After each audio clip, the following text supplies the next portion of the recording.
What's up, y'all? Back with another paid review. Real quick, today is the 7th, and it is the last day for submitting the contest, pages for the contest. We have a lot of submissions. Thank you to everybody who have submitted. I will announce the winner sometime next week. I'll release a video, of course, announcing the winner, going through all the pages that were submitted, why you didn't make the cut and so on, but this was really cool. But anyway, today we are doing a paid review for this manga that I did before. This is chapter 2, I think. The last few pages that I did not cover, and we're just gonna be finishing it off. Right off the bat, man, I remember my complaints with this manga before was like I think I mentioned that I had a problem with how much dialogue there was. I had a problem with the main character's emo design in a way in which he seemed too generic from a design point of view, you know. But his name, his hero name, Zeal, you know, is really fitting. And honestly, this second half of the whole chapter, it was amazing. Still, I have the same problems. Too much dialogue. I just cannot breathe. And amazing things are said. This is very well written. The dialogue is well written. It's smooth as butter. Absolutely awesome. But the problem is, right after some bars are dropped, right, we are bombarded with endless other dialogue that isn't that important. And so it washes away your short-term memory. It gets washed away from, you know, the bar that you just read. It easily gets washed away. But all this loud extra words that you have to read because you think it's important, but you realize that it wasn't that important, right? And so then the digestion of something very valid that was said becomes washed away.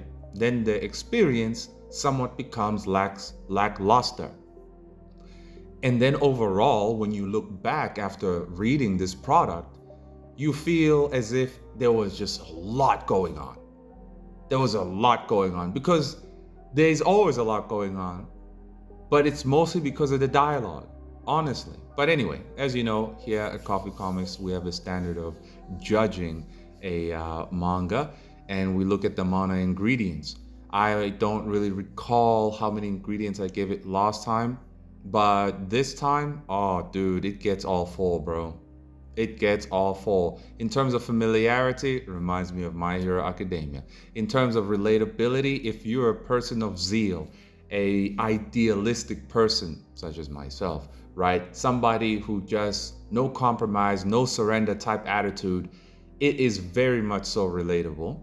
It is also hopeful. It is hopeful because in the darkest hour that the hero was in, well, somebody that he looked down upon, thinking that he's just another bougie social media influencer type of a hero, actually came back and proved him wrong. That, oh, I guess I prejudged you, so on and so on.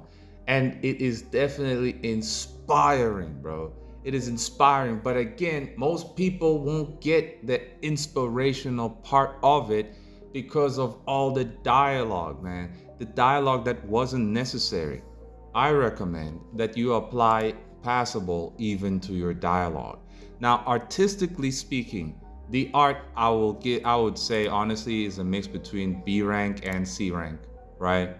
Now, there's definitely B rank rendering.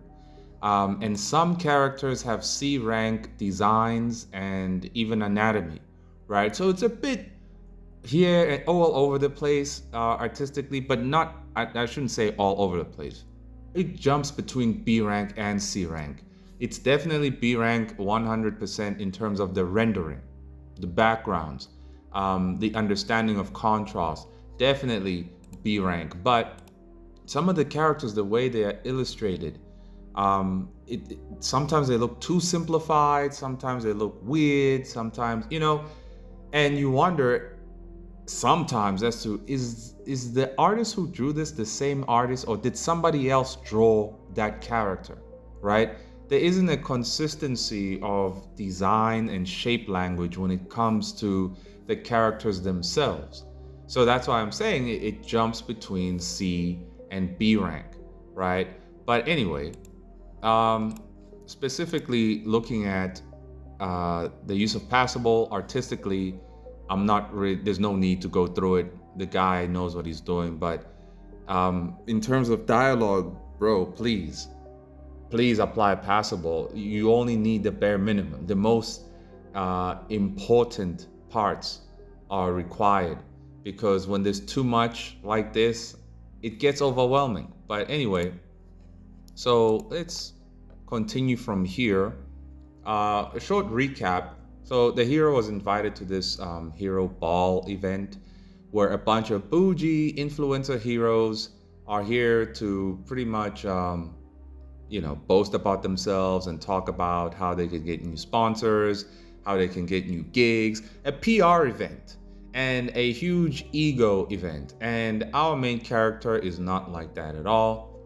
He didn't even want to go, but he was forced by his one friend.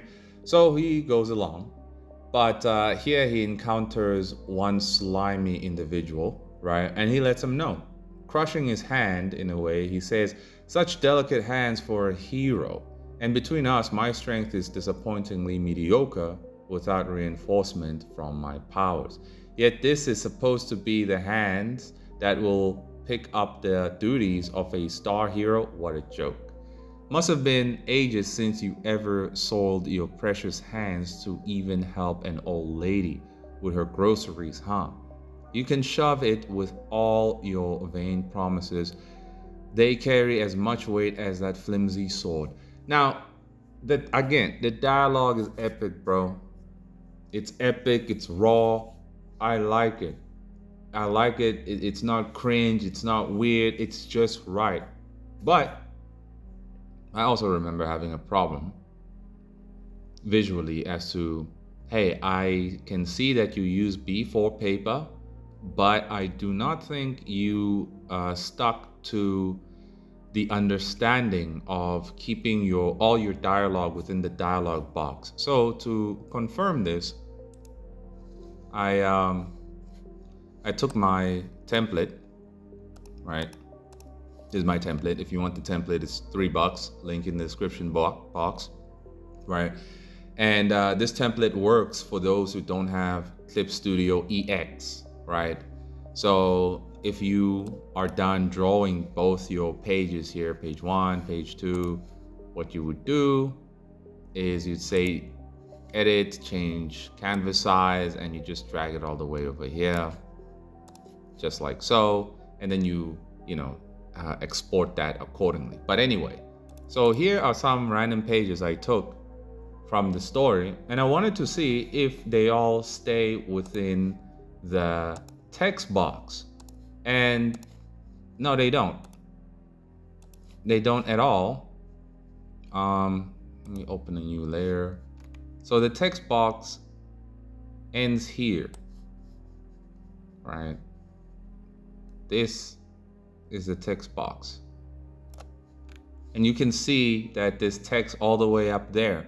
If you were to print this in a professional printing company, they would reject this page. They probably will reject the whole book because you have too many dialogue boxes that are outside the dialogue box, right? The speech bubbles, you have too many speech bubbles outside the dialogue box, and you would be rejected. They would say, we can't print this. We can't print this.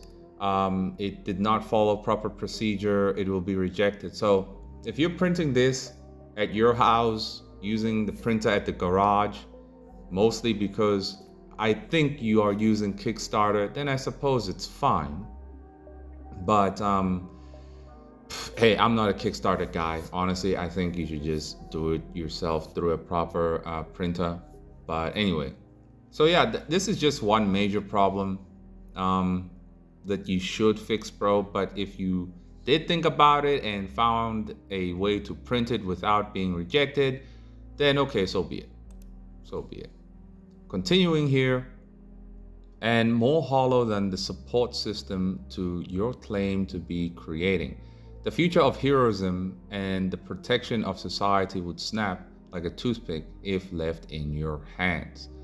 To think I would ever choose to neglect my duty to gorge myself in comfort with the sin hurting pigs simply unfathomable. Oh, and if you even want to attempt to drop your facade and prove me wrong, start by picking up a ladle.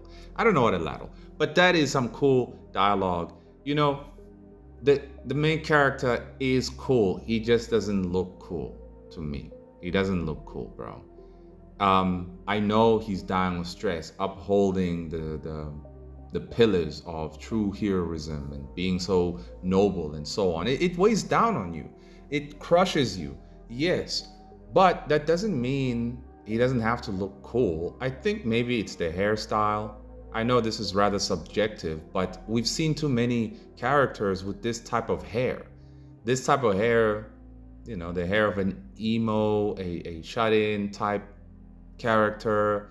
And yes, it's fitting for that's kind of what he is, but it's generic. And if it's generic, it's not memorable. It's hard to actually like him from a first visual standpoint. You can only like him if you feel relatable to him and, actually respect his ideals. But in general, you should have a very cool character design long before people even know what he stands for. So, the slimy businessmen are getting upset, and one of them says, "Calm yourself, no need to get riled up by a fish that can't bite. Let him speak for now, his failing around won't bring any benefit. That tongue of his will keep him alone, and the attitude ain't inviting either. The name of the game is influence, and connections are what you want on board." You see, now this is an extrapolation from reality, right? That's another thing that I like very much about it, that our toxic culture of egotism and showboating and being an influencer, it is incorporated very well in this story, and how the main character despises this. That are we doing everything for the sake of PR? Can we not do something because it's just right? So this is very awesome because our modern culture is like, nah, bruh, we're doing everything for the camera. Everything. If the camera ain't rolling, I ain't doing anything. So very well executed. Yeah. He then says, ideals mean nothing if no one follows them. And he's right. Another thing about villains who are very good is that they have to be right, bro. They have to be right. So we then jump to another character here that was fiddling with one of her toys that she seems to be able to bring to life, and she notices that there's some trouble brewing nearby, and she tosses this sword up to bring it, this toy up to bring it to life. Then we jump back to the main character, but before I continue with that, notice that from this page, this was filled with sauce, bro. This was filled with so much information that I needed to digest. But we're too quick to jump to the next bada boom, bada bang, something's happening and whatnot. Bruh, I need to digest, bro. Maybe half a page of just silence, would have been better.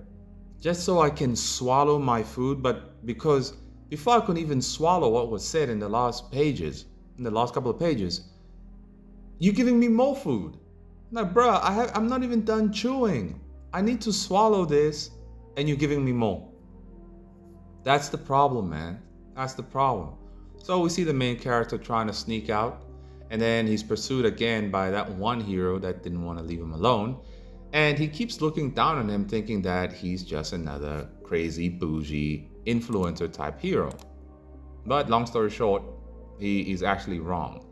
So he says, "Yo, hear a guy out. I've heard how stingy you were about your choice of company, but never to this extent. All right, what is it?" He says, "If I really don't like something, I just leave. No need to bother with words." He then says, "Well, I can't say that isn't admirable. In its own sense, no surprising considering what you pulled in there. Quite ballsy. I thought a brawl might break out. Then he says, that'll be their problem, not mine for speaking honestly. No different than firefighters, our pride should be from how we put our everything on the line for others. I can never respect someone who claims to be a hero yet relishes being off the field. That is a dope line, bro. That is really, really cool, right? But again, you just gave me another big chunk of beef that I gotta chew, and I barely just swallowed. I need a drink. I need a drink, bro. You can't give me like two giant chunks of beef that I just gotta gorge myself on. It doesn't matter how good it is, it ruins the experience because you're just giving it to me too quickly, too soon. You know? I recommend actually that for future chapters, don't make this a single chapter. You're gonna have to make it smaller, right?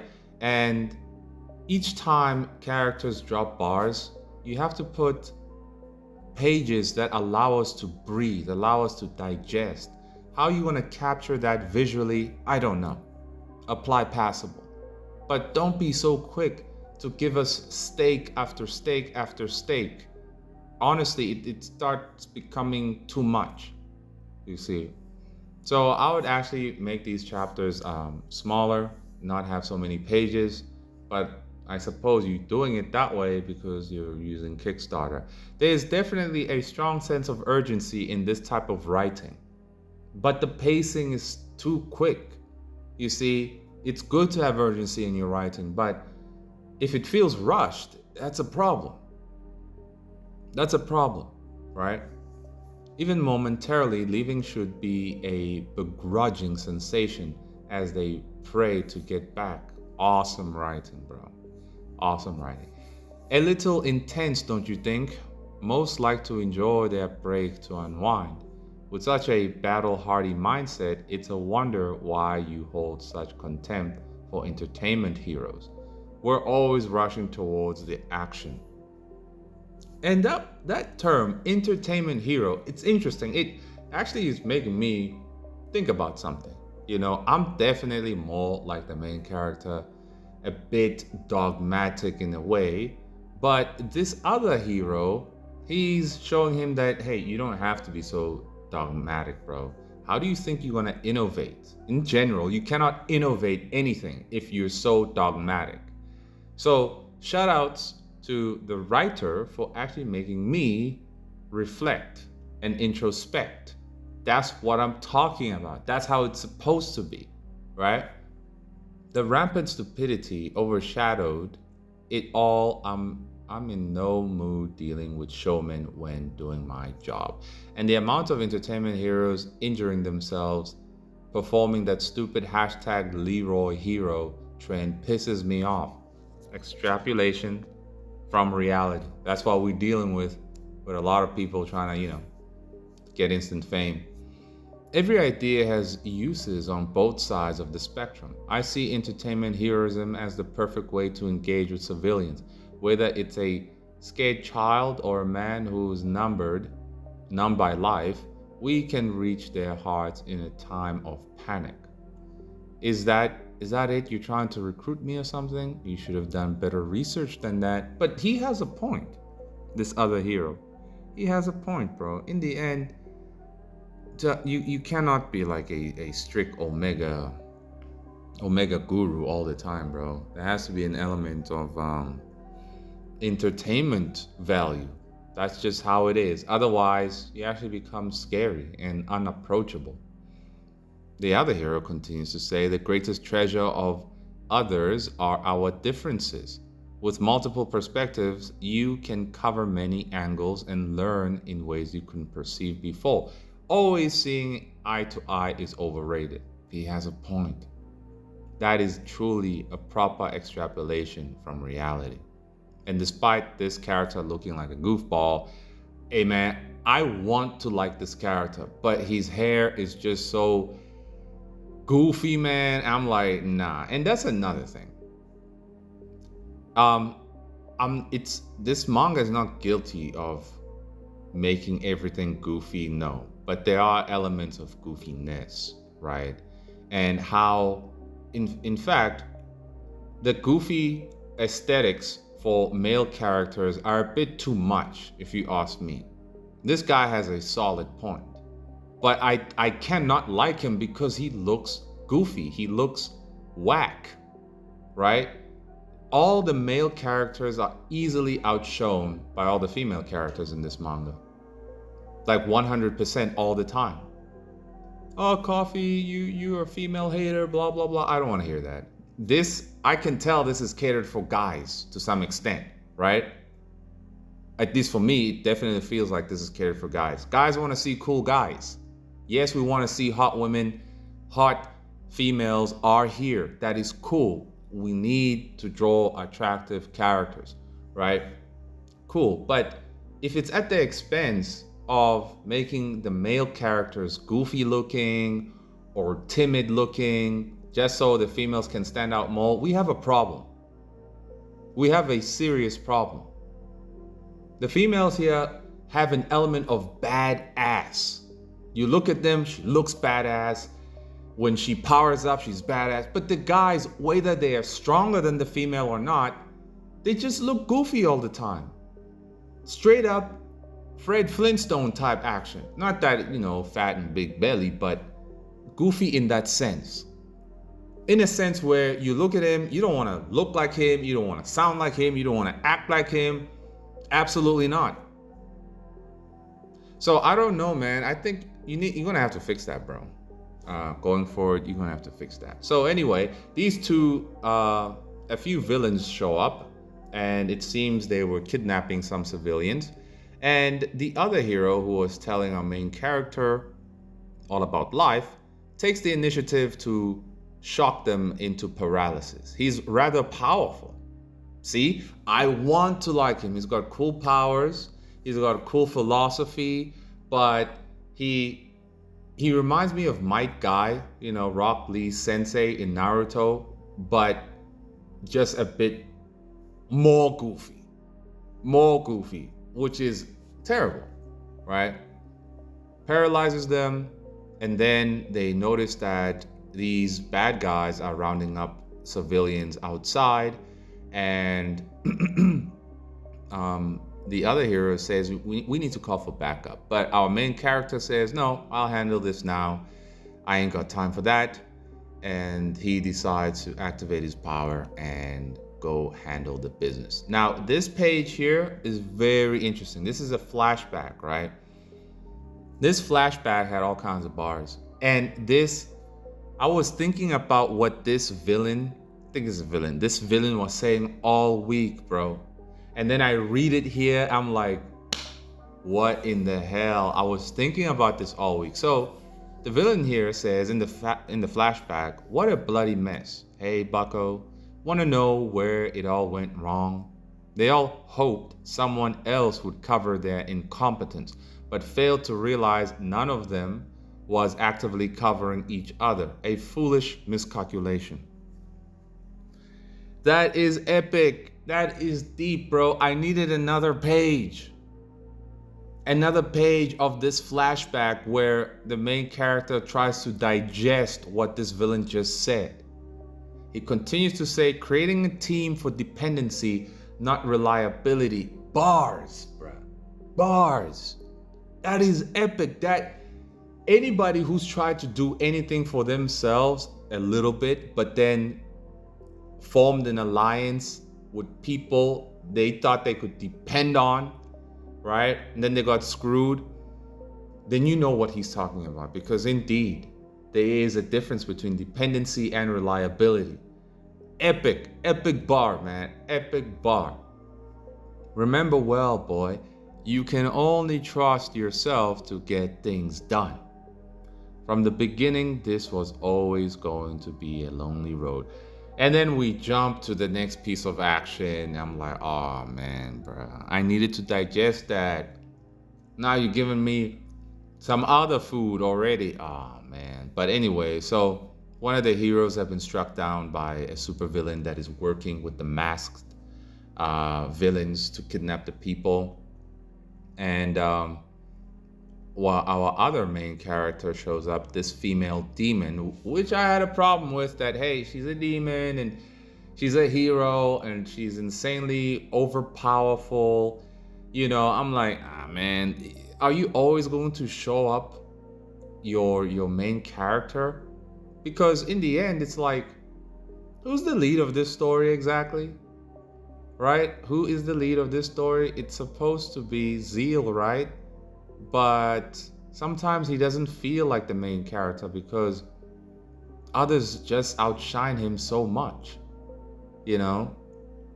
And I think he would feel like the main character if we spent more time with him, actually digesting his thoughts. Then maybe we can feel like he is the main character. Because I know some people want to accuse me that, well, Jacob is outshone all the time.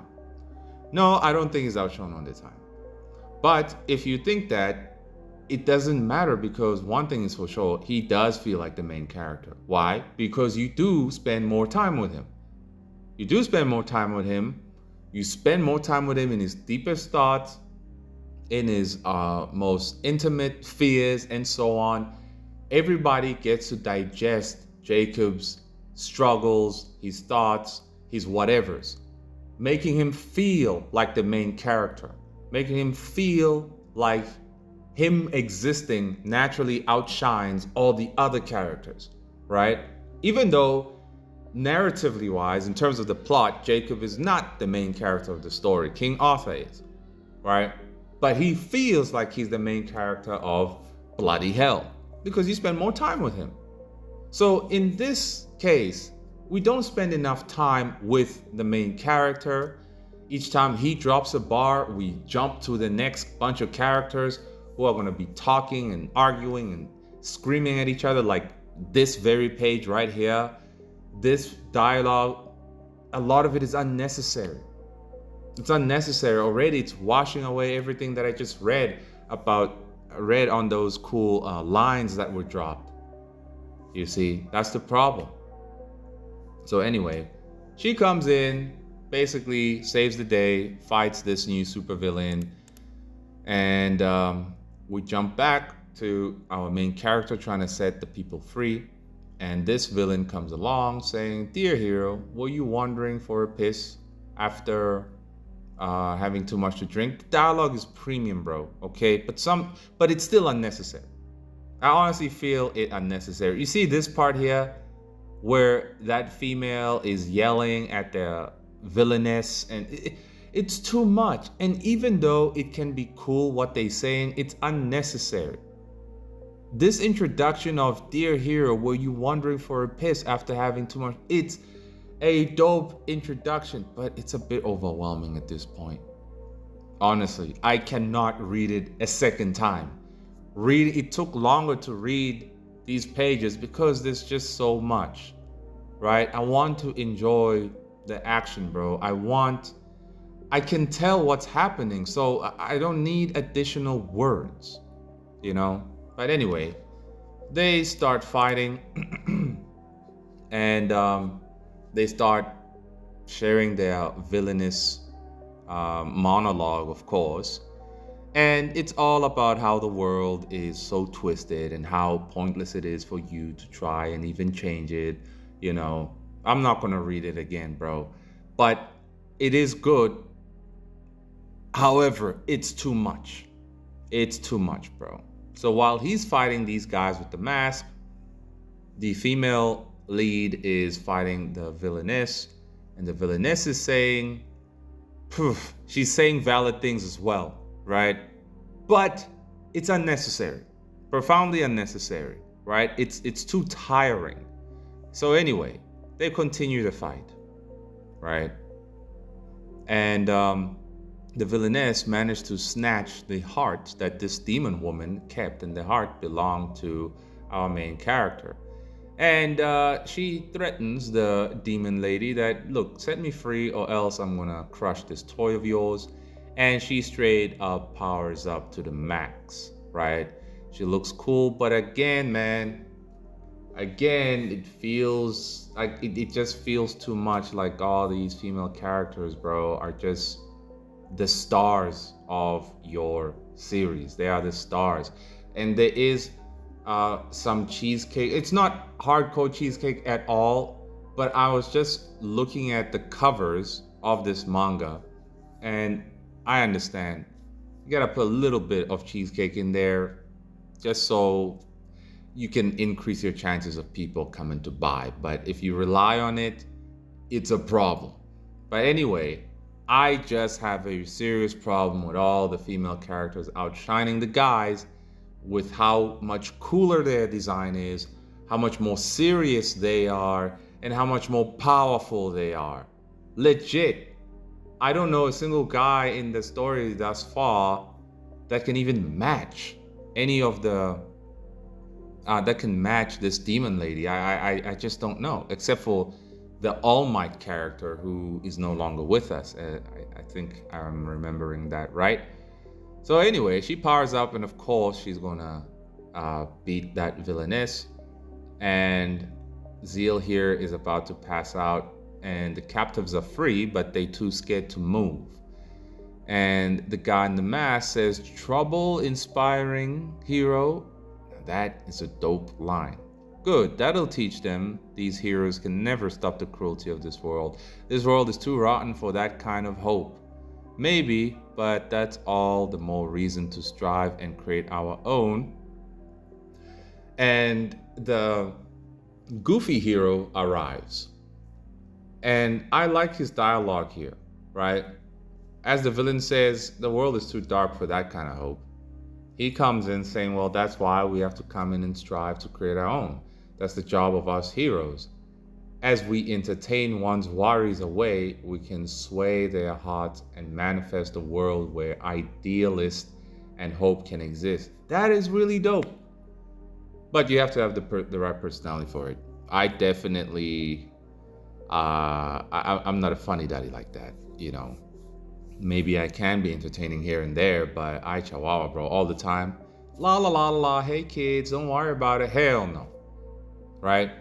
So, but this is a nice piece of duality here. Yin and yang, light and dark, right? Literally, I don't want to say literally, but him using electricity and the main character using the power of shadows, in a way, it is kind of light and dark. Nice use of duality over here. It works very well. They are a good team. So anyway, he tells all the captives to leave, and then he says he called for backup with some of his friends. He says the event can be a drag. The PYH, let's just call it the hero event, the influencer hero event. Can be a drag, but you can meet great people anywhere if you know how to attract them. Then our main character admits, saying, I guess flashy is good for one thing. And so the battle begins for round 2. And now this double spread here is some nice inner dialogue for the main character realizing that, you know, doing things on your own just ain't sustainable, right? How finding somebody who represents your ideals but a bit differently can actually work well, can be in your favor. It was very nice. It was very nice. All kinds of good action here, man. Very good action. And so the main villain then tries to escape. The electrical hero says, don't worry, I'll get rid of the bomb. You go chase after that guy. And whoops, let me change this. And the villain escaping saying, hey, the bomb's gonna go off. What's wrong with you? And our main character says, hey, I have somebody reliable, not dependable. Hint, hint, right? So there's character development in this chapter, which is great. It's fantastic. Then the villain goes on with a monologue on how he was left to rot in the dark and nobody helped him and yada, yada, yada. And how unfortunate that was. And so here he is. This is why he's doing what he's doing.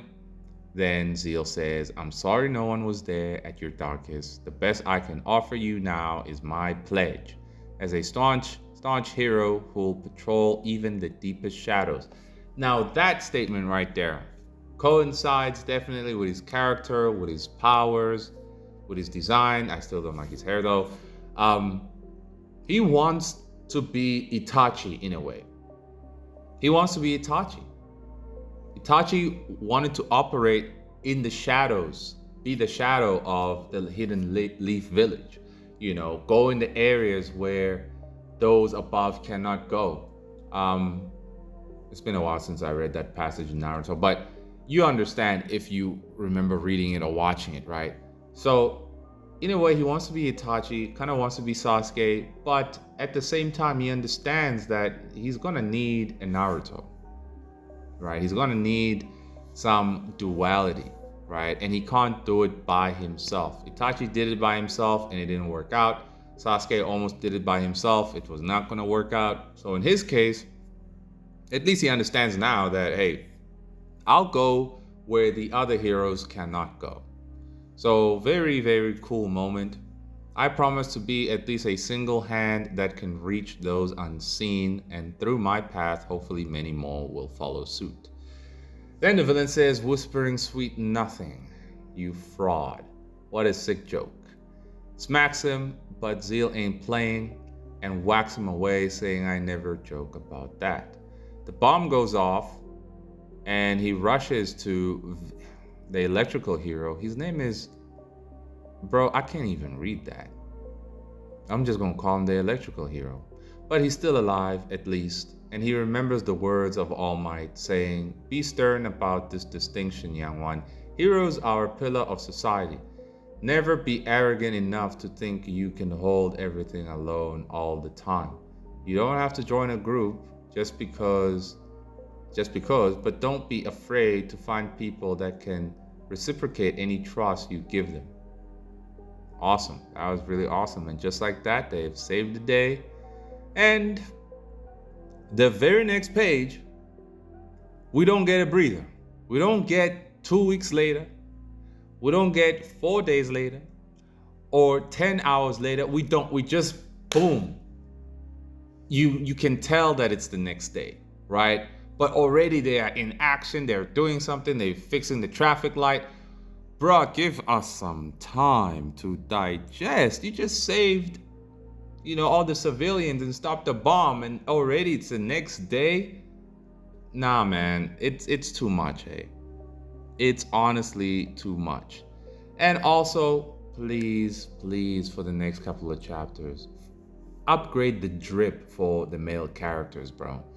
Upgrade the drip, because the female drip is proper. It's awesome. It's good. It just makes all the guys look like bombs, bro. So I don't want to say equalize, but just make them look cool, because they don't look cool. All the male characters, look at All Might here. Dude looks like a goofball, totally goofy, totally unappealing. He doesn't even look intimidating. He doesn't look powerful. Remember Mr. Incredible from The Incredibles? Yeah, he actually looked cool and intimidating. There was no goofiness about him, except for the second movie where they tried to, make him a goof. But in general, you can't have male characters out here, man, just goofing around. It's completely unacceptable. And it just makes me, I wouldn't be able to buy a product like this, right? And the name of the book itself, right? It kind of bothers me. It kind of coincides with the things happening in here, but it is rather bothersome. Because surely the main character has to overcome all these things. There's been character development. He's made a friend. Even the demon lady is saying, haha, you made a friend. How cute. Blah, blah, blah. Right? So he is improving. So what would the title of the story be if he's no longer the relentlessly bullied hero? What would the title be? Why would anyone want to actually like a hero that gets bullied? You see what I mean? Like, nah, man. I don't approve of that. That's just me. But anyway, so they talk about the villain that was captured recently, and he managed to escape, and how he feels utterly alone, even though he is surrounded by other people. And yeah, and that the demon lady stopped the villainess that was throwing pins around. And we are at the last page where it looks like we're introduced to a new villain. And I don't know who's talking here. The new gen have some strong outliners. Okay, and that is the end. And then we have some, special illustrations at the back. Pretty cool. But again, the electrical hero, sorry bro, but he's not cool at all. He's too much of a goof. His face is punchable, annoying. Just no. And look at this double spread here. This 100% proves what I'm saying. Can you look at the body language here? The guys are looking goofy, messing around. Look at the camera, guys. Yeah, messing around, right? And we have Jade here looking cool, looking serious. We have this character. In fact, the females just look better in design, in body language. They seem not to try and gesture max. You guys know what gesture maxing is? Well, I think it's in the red pill community, where basically if you're an ugly guy or you don't have any charming qualities, your only attempt to charm a female is to gesture max. In other words, you have to be a clown. You have to be constantly entertaining. Dun, da, da, da, I'm here, Missy. You always have to entertain her. The guys are always positioned in a way where they're trying to entertain us, or the females are just being themselves, right? The main character, thankfully, is not positioned in ways where he's trying to entertain us. But again, his main problem is that hair, bro. That hair. And his costume design is also just boring and generic. He looks like an American ninja, right? But ultimately, none of these men look like men. None of these men are manly. You have All Might in here who is telling the main character that it's good to find like-minded heroes, but he doesn't look mighty. He doesn't look manly. He doesn't feel manly. That's the problem. You can't create male characters who are always smiling and blah, blah, blah, blah, blah. And then we have one character who's a male who's not smiling and he's omega depressed. This contrast is actually giving the wrong idea that men can only be two things: a clown or a doomer. That's it. If you're in the middle, you're an anomaly and you're scary and you have toxic masculinity. I would say I'm in the middle. You cannot have men who are just clowns or just depressed doomers. That is not how it is. This manga is filled with clown men, unfortunately, and one doomer. And then all the females are baddies, baddies, baddies, baddies. This is rather too one-dimensional in terms of creating believable characters, realistic characters. You only have legit 3 archetypes in this whole story. You have a clown, you have a doomer, and you have a baddie. Just 3 archetypes. That removes the organic consumption of this entire story. It removes the organic part of it. It doesn't feel real. When statements that are said that are rooted in reality, that are relatable, they're quickly washed away by being thrown into the next piece of action, where we don't have time to breathe. We don't have time to spend with the main character alone. I mean, just look at this last couple of pages, right? After saving the day, we're not even told that 3 weeks went by. We don't see the main character by himself, reflecting on things that took place. That's why he doesn't feel like the main character. I make the example with my own character. There is plenty of times that we are with Jacob most of the time, where he's thinking about things, wrestling with his thoughts, reflecting on what just happened and what he can do in the future. That's how he feels like he is actually the main character of the story. And I always show a passage of time. We aren't shown passages of time here. It just feels like a bombardment of event after event after event, a barrage, right? AK-47 of events. And even though it's well coordinated, bro, you're shooting me down with an AK-47.